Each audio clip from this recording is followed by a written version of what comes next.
Hello cardboard lovers, it's Cardboard Badger here. I hope you're doing well, and today we have for you a brand new standard legal deck tech, Ikoria, LAIR of Behemoths. So we have today Gruul Trampanion.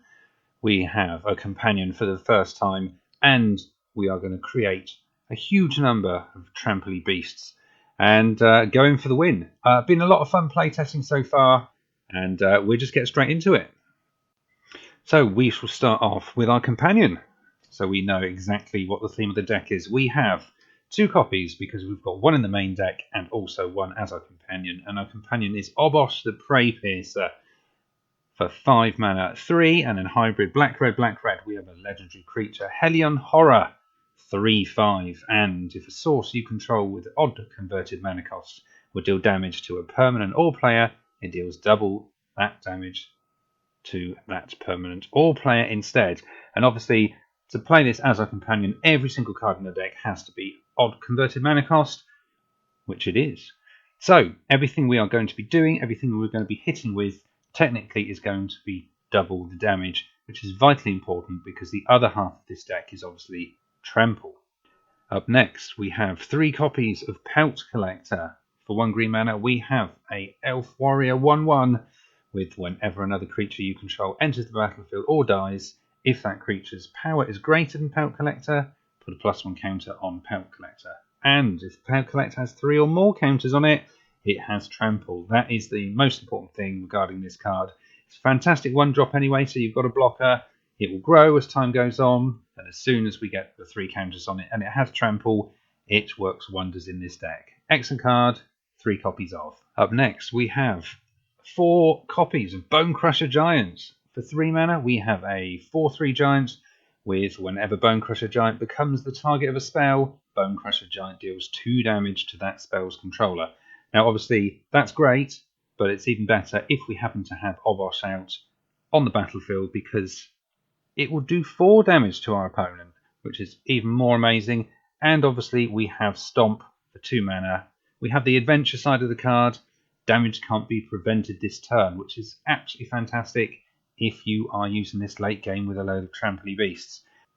Up next, we have 2 copies of Hornbash Mentor. For 2 and a green, we have a 3/3 Human Warrior with when Hornbash Mentor enters the battlefield, put a trample counter on target non-human creature you control. And then for 2 and a green and tap the Mentor, we can put a +1 counter on each creature you control with Trample. Obviously, Trample is the key part of this deck, so to be able to just tap it and pay 3 mana and put a counter on everything that we've got on the board with Trample is absolutely fantastic. Great card indeed. Up next, we have 1 copy of Clothis, God of Destiny. For 3 mana, 1 red and a green, we have a legendary enchantment creature, 4/5 indestructible. As long as your devotion is under 7, it is not a creature. But the other part of the card is absolutely amazing. At the beginning of your pre-combat main phase, exile target card from a graveyard, any graveyard. And if it was land, we can add 1 red or 1 green mana. Otherwise, you gain 2 life and deal 2 damage to each opponent. Obviously, this is going to be 4 damage if we happen to have Obos out as our companion. And the fact that you have a 4/5 indestructible, which possibly you could put Trample on, thanks to your Hornbash Mentor.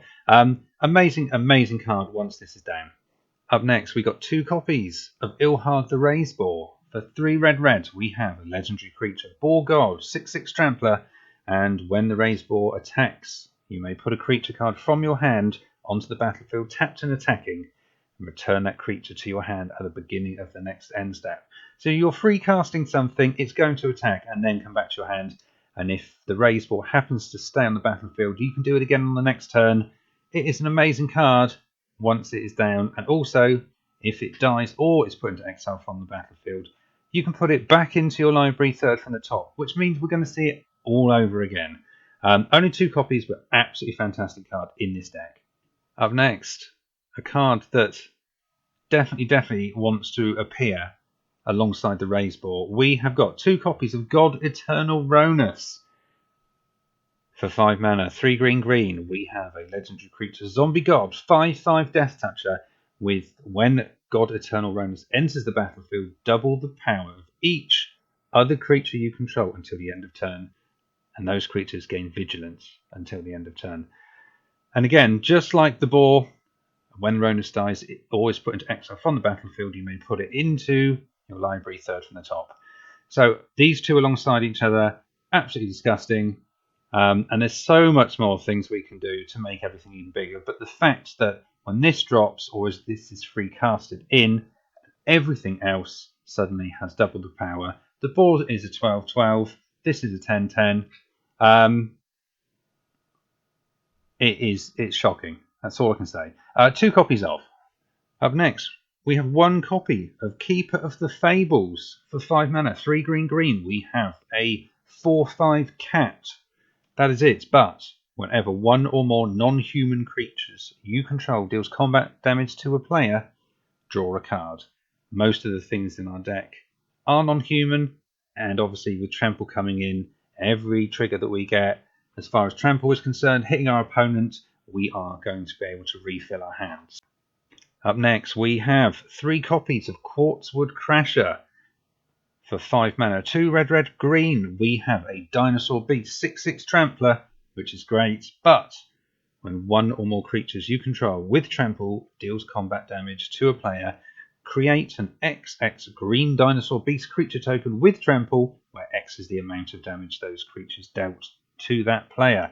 So if, for example, we had 2 creatures, they were both 5/5s, let's say, and the first one tramples through for 3 damage, and the second one tramples through for 2 damage, then we would get the trigger and create 2 new beasts. One would be a 3/3 with trample, and one would be a 2/2 with trample. And obviously, the more trample creatures we have when we attack next turn, Keeper of Fables is going to allow us to draw more cards if we happen to trample through more damage on our next turn. And our final creature, we have 2 copies of Titaneth Rex for 9 mana, 7 green. We have a Dinosaur Beast, 11/11 Trampler, which is mighty fine if you can free cast this with the Raised Boar. If not, you can cycle it for 1 and a green, and also when you cycle the Rex, you put a trample counter on target creature you control. Up next, we have the non-creature spells, starting off with 1 copy of Footfall Crater. For 1 mana, we have an Enchantment Aura with Enchant Land, and we can tap the Enchanted Land, and target creature gains trample and haste until the end of turn. In addition to that, we can cycle it. So this is fantastic if we happen to have a large creature out that technically at the moment doesn't have trample, and also the fact it gives it haste as well is pretty good indeed. Next up, we have a bit of burn. We have 2 copies of Shock, dealing 2 damage to any target. And obviously, if we happen to have Obosh out, then it will be 4 damage for 1 mana, which is pretty amazing. So we've got 2 copies of Shock, followed by 1 copy of Prey Upon for 1 green mana. A sorcery, target creature you control fights target creature you don't control. Up next, we have 1 copy of the Ozolith for 1 mana. We have a legendary artifact with whenever a creature you control leaves the battlefield, if it had counters on it, put those counters on the Ozolith. And at the beginning of combat on your turn, if the Ozolith had counters on it, you may move all counters from Ozolith onto target creature. So this can be trample counters, this can be +1 counters, it could be any counters. Obviously for this deck, it's just those 2 mainly. And yeah, this is an absolutely fantastic card. You can suddenly have a small creature without trample and not looking great at all, suddenly be a 10/10 and have trample and just go in. Amazing card. Up next, we have 1 copy of Act of Treason. For 3 mana, 2 in a red, we have a sorcery with gain control of target creature until the end of turn. Untap that creature, it gains haste till the end of turn. We also have 1 copy of Ferocity of the Wilds. For 3 mana, 2 in a red, we have an enchantment with attacking non-human creatures you control. Get +1/+0 and have trample. So this is going to enable everything that we have to have trample, apart from the Hornbash Mentor, and obviously a slight pump as well. Up next, we have 1 copy of Gift of Paradise. For 3 mana, 2 in a green, we have an enchantment aura. We enchant land, and when Gift of Paradise enters the battlefield, you gain 3 life, and the enchanted land has tap, and add 2 mana of any one colour. Next, we have 2 copies of Hydra's Growth. For 3 mana, 2 and a green, we have an enchantment aura. And when Hydra's Growth enters the battlefield, put a +1 counter on enchanted creature. And at the beginning of your upkeep, double the number of +1/+1 counters on enchanted creature. Up next, we have a Planeswalker. We have 1 copy of Jiang Yangu Wildcrafter. For 3 mana, 2 and a green, we have Yangu, 3 loyalty Planeswalker, with each creature you control with a +1/+1 counter on it has tap and add 1 mana of any colour. And we can minus the loyalty by 1 and put a +1 counter on target creature. This is brilliant because if we happen to have Hornbash Mentor out and we can be putting counters on anything that has trample, then technically most of our creatures are going to be able to tap for mana, which then could possibly tap into our big creatures a lot quicker. So really, really good for ramping. Next, we have 3 copies of Rhythm of the Wild. 3 mana enchantment, 1 red and a green, with creature spells you control can't be countered, and non-token creatures you control have Riot, which will then enable us to have a creature come in with an additional +1 counter on it, which might be fantastic if we need mana ramp and we have our Planeswalker out, or have haste as well. Amazing, amazing card. We're going to be playing 3. And our final card before the lands, we have 1 copy of the Great Henge for 9 mana, 7 green, with a legendary artifact. And this spell costs X less to cast, where X is the greatest power among creatures you control. Our creatures should be reasonably big, hopefully quite quickly, so the Henge should come out faster than normal. Also, we can tap the Henge for 2 green mana and gain 2 life. And also, whenever a non-token creature enters the battlefield under your control, put a +1/+1 counter on it and draw a card. So if we have this alongside Ilhag the Raised Boar, for example, and every time the boar attacks, if we have a creature in our hand, we can play that and it will come back to our hand. It means we'll have an additional counter on it and we'll be able to draw a card. And if that creature survives, we can do it again on the next turn, draw another card.